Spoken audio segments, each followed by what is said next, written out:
28 de marzo de 1942, las 1:22 de la madrugada. Las aguas negras del Estrelló del Loira se agitan bajo un cielo encapotado, a las afueras de Saint-Nazaire, Francia ocupada. El HMS Campbeltown, disfrazado como un destructor alemán, corta el silencio con el ronroneo ahogado de sus motores. Puedes casi sentir el frío cortante del viento atlántico azotando las cubiertas, mientras los comandos británicos, con rostros pintados de negro y armas listas, se agazapan en las sombras. El capitán Robert Ryder, con los binoculares pegados a los ojos, escudriña la costa leana, donde las siluetas de los mules nazis se recortan contra las luces tenues de la ciudad. No hay vuelta atrás. El corazón late con fuerza, el amor es sal y acid impregna el aire, y cada ola parece un susurro de traición. Lograron pasar desapercibidos. Los alemanes desde sus puestos de vigilancia, REÍAN lo que parece un barco amigo tambaleante, un ataque suicida ridículo.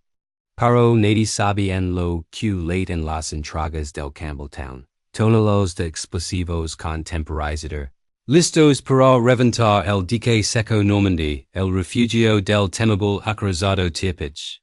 La flota aliada, un convoy improvisado de destructores, lancas motoras y el viejo Campbeltown remodelado para un menchu alemán, avanza sigilosamente. El teniente coronel Augustus Charles Newman, líder de los comandos del Noche Comando, susurra órdenes a sus hombres: mantengan la calma, muchachos. Somos fantasmas esta noche. Los marineros, exhaustos por el viaje desde Falmouth, Inglaterra, aferran sus Sten y Thompson, imaginando las baterías costeras que podrían iluminar el cielo en cualquier momento. El río Loira se estrella, los bancos de arena acechan como trampas invisibles. Ryder, con su experiencia en raids previos, ajusta el rumbo, evitando los reflectores que barran el agua como hoyos vigilantes. Un comando, el sargento Thomas Dorrant, aprieta su ametralladora Lewis, recordando las instrucciones: golpear rápido, destruir el dique, y evacuar antes del amanecer. De repente, un reflector alemán roza el mastro del Campbeltown, el aliento se congela. ¿Nos han visto?, murmura un marinero. Ryder responde con una señal en código Morse, fingiendo ser un barco alemán dañado por un torpedo. Los nazis, desde la torre de control en el mule, responden con luces parpadeantes. Proceden. Risas ahogadas se oyen en la distancia. Los guardias alemanes se burlan de este barco cojo que se acerca tambaleante, pensando que es uno de los sayos huyendo de un hipotético ataque aliado. ¿Qué pretenden estos tontos?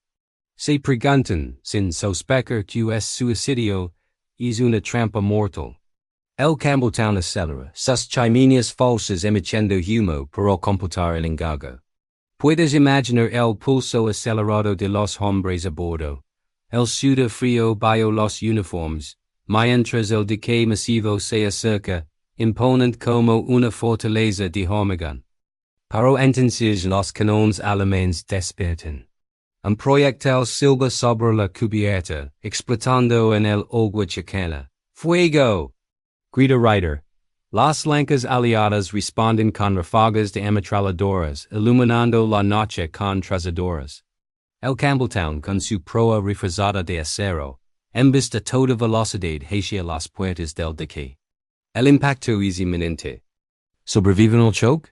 El estruendo de los motores ahoga los gritos, y el mundo se reduce a esa colisión inevitable.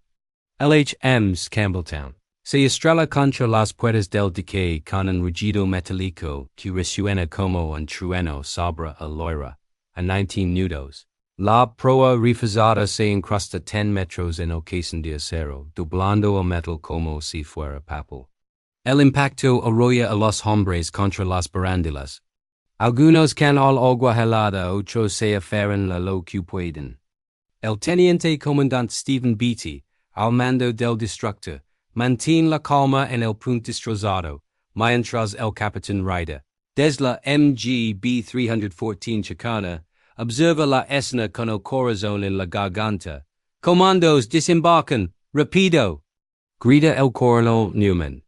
Los muchachos del no tu comando saltan des la cubierta inclinada hacia el hormigón del mule.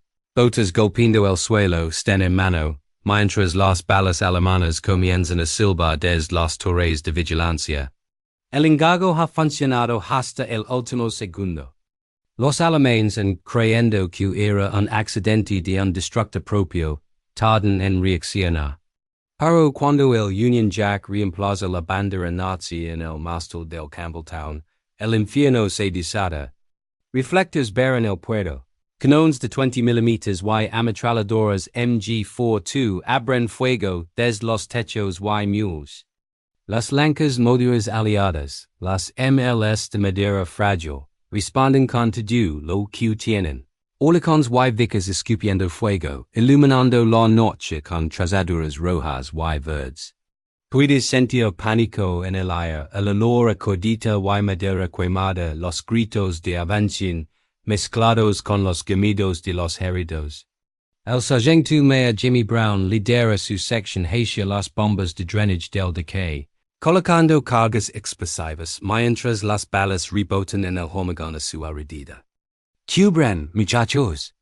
Grita, y sus hombres forman un perímetro improvisado, disparando ráfagas cortas para ganar segundos preciosos. En otra parte del mule, el teniente Thomas Boyd y su equipo atacan la estación de bombeo principal. Explosiones controladas retumban, destrozando turbinas y tuberías. El objetivo es claro: inutilizar el dique para siempre. Negar los nazis su única base atlántica capaz de reparar al Tirpitz. Los comandos luchan casa por casa, calén por calén, pero las fuerzas alemanas refusadas por la 358. División de Infantería y Baterías Costras comienzan a cerrarse. Mientras tanto, en el Campbeltown encalado, el teniente Nigel Tibbets revisa una última vez los fusibles de lápiz en los entragas del barco.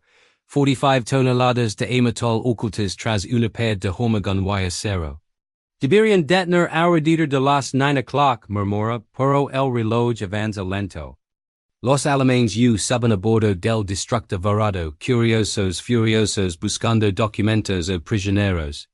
Oficiales de la Kriegsmarine interrogan a Beatty en el punto. ¿Qué demonios intentaban? Él se encoge de hombros, con una media sonrisa. No saben que el reloj sigue corriendo. Las lancas intentan evacuar a los comandos, pero el fuego enemigo es devastador. 192 ard como una antorcha. ML 268 es acrobillada y se hun con la mayoría de su tripulación. Hombres nadan en el agua negra bajo el fuego cruzado, algunos alcanzados, otros logrando trepar a lancas sobrecargadas. El coronel Newman, rodeado en tierra, de la orden de retirada por tierra, hacia el norte, a través de las marismas. No se rinden, pero la ciudad está viva con patrullas alemanas. Pequeños grupos se dispersan en la oscuridad, esperando ligar esparga a la libertad. El amanecer tiene el cielo de gris. El Campbeltown yace quieto, proa incrustada, como un cadáver esperando resucitar. Los alemanes triunfantes fotografian el éxito aliado, un destructor británico estrellado, comandos capturados. Rin de nuevo, burlendos del suicidio fallido. Oficiales inspeccionan el barco, suben a cubierta, bajan a las cubiertas inferiores. Nadie sospecha la bomba gigante bajo sus pies. Pero el temporizador no falló del todo. El mando está a punto de cambiar. 9:37 de la mañana del 28 de marzo de 1942, Saint-Nazaire despierta con un sol pálido que apenas calienta el hormigón, mojado del puerto. Los alemanes dueños del gas, caminan con paso confiado sobre la cubierta destrozada del HMS Campbeltown. Soldados de la Kriegsmarine y técnicos del astillero suben y bajan. Rindo entre dientes mientras toman fotografías del trofeo británico. Un oficial de artillería, con gorra ladera, señala el punto destrozado y comenta a sus subordinados. Mira che desastre. Estos ingleses pensaron que podían venir aquí y salir con la suya. Patético. Otros registran las cabinas en busca de mapas códigos cualquier cosa útil. Nadie nota las extragas paredes de hormigón fresco en la proa. Ni los cables que serpentean hacia la sala de máquinas. Nadie imagina que variosas botas leen una bomba de casi 5 toneladas. En tierra, los últimos comandos británicos que no lograron evacuar se esconden entre ruinas y almacenes abandonados.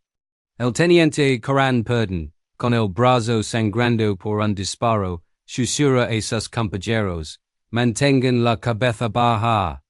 Si nos encuentran ahora, estamos acabados. Desde su escondite pueden ver el Campbeltown, inmóvil, ridículo, como un animal herido varado en la orilla.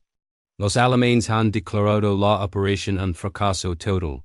Pocos prisioneros importantes, el dique intacto, el Tirpitz a salvo. En Berlín ya preparan comunicados triunfalistas. El ataque suicida de los ingleses ha sido repelido con facilidad. Dirán. Entonces el mundo se detiene. Un destello blanco cegador ilumina el estrelló entero. No hay sonido al principio, solo luz pura, como si el sol hubiera decidido nacer de nuevo en el mule. Segundos después, la onda de choque liga, un rugido profundo gutural, que hace vibrar el suelo y revienta ventanas a kilómetros de distancia. La proa del Campbeltown se convierte en una bola de fuego naranja y negro que se eleva cientos de metros, arrastrando consigo toneladas de acero, hormigón y hombres. El dique seco Normandie, la mayor estructura de su tipo en Europa, se parte como una nuez. Las puertas de acero de 50 toneladas son arrancadas de sus rails y lanzadas como juguetes contra los mules opuestos. Una nube en forma de hongo se alza sobre Saint-Nazaire, negra y furiosa. Mientras fragmentos del destructo caen como lluvia ardiente sobre la ciudad y el. Los alemanes que estaban a bordo desaparecen en un instante. Los que observaban desde el mule son arrollados al suelo aturdidos con los tímpanos reventados. Gritos de pánico se mezclan con el crepitar del incendio. El dique, ahora una ruina inundada, comienza a tragar agua del Loira a coros imposibles de detener. Las bombas de achique, destruidas horas antes por los comandos, no pueden hacer nada. El corazón logístico del Atlántico nazi, el único lugar donde el Tirpitz podía ser reparado sin volver a Alemania, ha dejado de latir.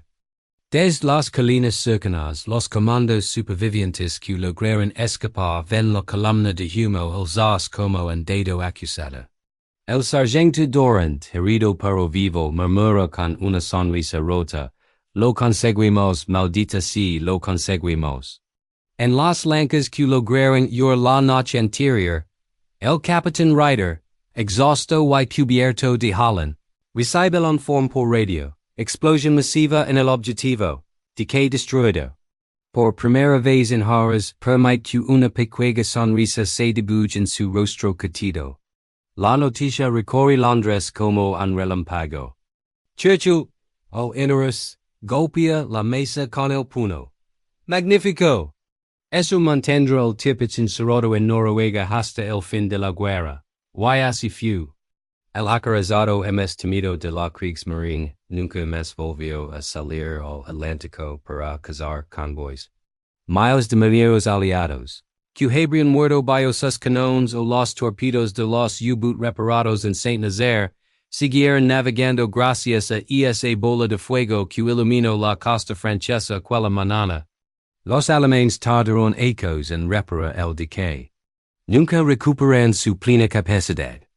Y en los cayos de Saint-Nazaire, durante décadas, los viejos pescadores han señalaban el horizonte y contaban a sus nietos. Una noche vino un barco inglés. Y cuando explotó, el cielo se volvió da. Pero la victoria tuvo un precio altísimo. El humo se arremolina sobre el Loira como un sudario gris, y el eco de la explosión retumba en los oídos de los supervivientes. En las horas siguientes, los alemanes recorren el puerto en ruinas, contando cuerpos y evoluendo daños.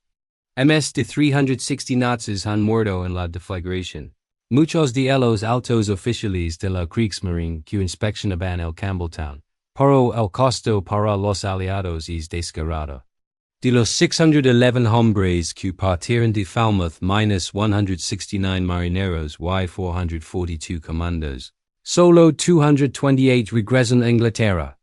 El resto yace en el fondo del río en las cales de Saint-Nazaire o en celdas alemanas. Puedes imaginar el silencio pesado en las lancas que huían, con heridos gimiendo en las cubiertas ensangrentadas, mientras el capitán Ryder cuenta cabezas y moldes la suerte. El teniente comandante Beatty, capturado en el punto del Campbeltown momentos antes de la explosión, es arrastrado a un interrogatorio. Con el uniforme rasgado y el rostro magolado, enfrenta al oficial alemán que le pregunta por qué un ataque tan insensato. Beatty, con ironía británica, responde, "Para un buen espectáculo." Lo envían a un campo de prisioneros, pero su calma bajo fuego le valdrá la Cruz Victoria, la máxima condecoración del Imperio. No es el único. El sargento Thomas Durant en la ML 306 defiende su lanca con una ametralladora Lewis contra 5 destructores alemanes durante horas, hasta que se acribillado con 25 heridos. Sus compañeros lo nombran para la Cruz Victoria póstuma. Es el único marinero en recibirla por recomendación enemiga, ya que los alemanes impresionados por su valor, lo atestiguan. En tierra, el coronel Newman y decenas de comandos son rodeados. Newman, con su pipa en la boca ordena, no disparen hasta que yo lo diga. Pero las patrullas nazis los acorralan en un sótano bombardero, rindan so muren, gritan los alemanes. Newman, sabiendo que la misión está completa, alza las manos, somos sayos. Lo levan el ball, don Hitler, furioso por la humiliación, ordena tratarlos como sabatidores, no como prisioneros de guerra. Algunos son ejecutados bajo la orden de comandos de octubre de 1942, que condena a muerte a cualquier capturado en raids. Otros, como el teniente Purdon, escapan de campos como colgados en audaces fugas, pero muchos no vuelven a ver sus hogares. Las lancas supervivientes, como la MGB 314 de Ryder, navegan de vuelta a través del Atlántico, evadiendo U-boot y aviones de la Luftwaffe. El viaje es una odisea de tormentas y hambre. Hombres mueren de heridas infectadas en alta mar. En Falmouth, las familias esperan noticias. Una viuda recibe una carta. Su esposo cayó en acción, pero su sacrificio salvó vidas. El precio se mide en medallas, 5 cruces Victoria, 80 menciones al valor. Ryder recibe la suya por liderar la flota. Newman, por su comando impecable. Pero detrás de las condecoraciones hay rostros jóvenes, como el del marinero William Savage de 19 ecos, que muere en su puesto de Canaan, o el comando Sam Temperley, cuya madre nunca sabe los detalles de su fin. Saint-Nazaire queda marcada para siempre. Los civiles franceses atrapados en el fuego cruzado sufren 42 muertos, cientos heridos. Los nazis reconstruyen a medias, pero el dique nunca recupera su gloria. El Tirpitz, confinado en fiordos noruegos, es finalmente hundido por bombarderos en 1944, pero sin Saint-Nazaire su amenaza atlántica muy aquilmazó. ¿Valió la pena? Los aliados responden con un sí rotundo. Convoys enteros cruzan el océano sin el terror del agrasado. Sin embargo, en las noches tranquilas, los veteranos ensueñan con el estruendo, preguntando si el eco de esa victoria se desvanecerá alguna letters. Y así, la Operación Chariot se convierte en leyenda. Los ecos pasaron y Saint-Nazaire reconstruyó sus mules con cemento nuevo y menos cansadas. Pero la cicatriz del 28 de marzo de 1942 nunca desapareció del todo. Los pescadores franceses señalan el lugar donde el Campbeltown se incrustó, ahora cubierto por el agua tranquila del Loira. Y cuentan la historia esos nitos con voz baja como si temieran despertar al gigante dormido. Vino un barco Ingalls disfrazado. Dicken. Y cuando explotó, el cielo se volvió da por unos segundos. En las tabernas de la ciudad, los viejos que eran niños entonces recuerdan el estruendo que hizo temblar las ventanas y el olor a hierro quemado que duró semanas. En Inglaterra, la Operación Chariot se convirtió en uno de esos relatos que los veteranos contaban en los pubs de Plymouth o Southampton, con una pinta en la mano y la mirada perdida. El capitán Robert Ryder, ya condecorado con la Cruz Victoria, se convirtió en contralmirante, pero nunca dejó de hablar de aquella noche. En entrevistas de los Ecos 50y60, con voz calmada y acento firme, repetía, no fue heroísmo, fue deber, y suerte. Mucha suerte. Cuando le preguntaban si volvería a hacerlo, sonreía apenas, si el Tirpitz estuviera allí, sin dudarlo. El coronel Augustus Charles Newman, liberado en 1945 tras ecos en campos como Colditch y Sachsenhausen, volvió a casa MS Delgado, pero con la misma pipa entre los dientes. Escribió sus memorias, habló en escuelas y cada 28 de marzo se reunía con los pocos supervivientes que quedaban. Bebían whisky escocés en silencio, brindaban por los que no regresaron, y miraban fotos en blanco y negro, muchachos sonrientes en Falmouth antes de partir. Éramos jóvenes, decía Newman. Demasiado jóvenes para saber lo que hacíamos. Pero lo hicimos bien. Las Cruces Victoria, 5 en total, se convirtieron en reliquias familiares. La de Stephen Beatty se exhibe hoy en el Museo Imperial de la Guerra en Londres, junto a la de Thomas Dorrant. Calle Valencia con la Lewis en la M.L. Sambai Ling Leon se estudia en academias normales. Los nombres de los caídos están grabados en placas de bronce en el mule de Saint-Nazaire, 169 marineros y 442 comandos, muchos sin tumba conocida. Pero su sacrificio tuvo un eco concreto. El Tirpitz nunca emitió los convoys del Atlántico. Reparado en Noruega bajo constante vigilancia aérea, fue finalmente hundido por bombarderos Lancaster en noviembre de 1944. Sin Saint-Nazaire, su carrera habría sido mucho más larga y sangrienta. Hoy, si caminas por el puerto reconstruido de Saint-Nazaire, puedes ver el espacio de la memoria, un museo moderno que conserva fragmentos del Campbeltown, un pedazo de proa retorcida, una placa con nombres, fotografías desveladas. Hay una maqueta del dique seco tal como estaba aquella noche, con el destructor encalado como un insecto clavado en embar. Los visitantes se detienen, leen las placas y muchos salen en silencio, con la misma pregunta en la cabeza. ¿Habrían hecho lo mismo ellos? En REÍAN, 70 ecos después, un grupo de veteranos británicos y franceses se reunió en el mule. Ya eran muy ancianos, algunos en sillas de ruedas, rozaron la vista hacia el Loira y recordaron. Un francés que había sido niño testigo de la explosión, se acercó a un veterano Ingalls y le dijo, con lágrimas, gracias por liberarnos del miedo. El veterano, con voz temblorosa, respondió, no fue por vosotros, fue por los nuestros. Pero me alegra que se viera. Y así termina la historia, no con fanfarrias, sino con un silencio respetuoso. El Campbeltown explotó una vez, pero su eco sigue resonando.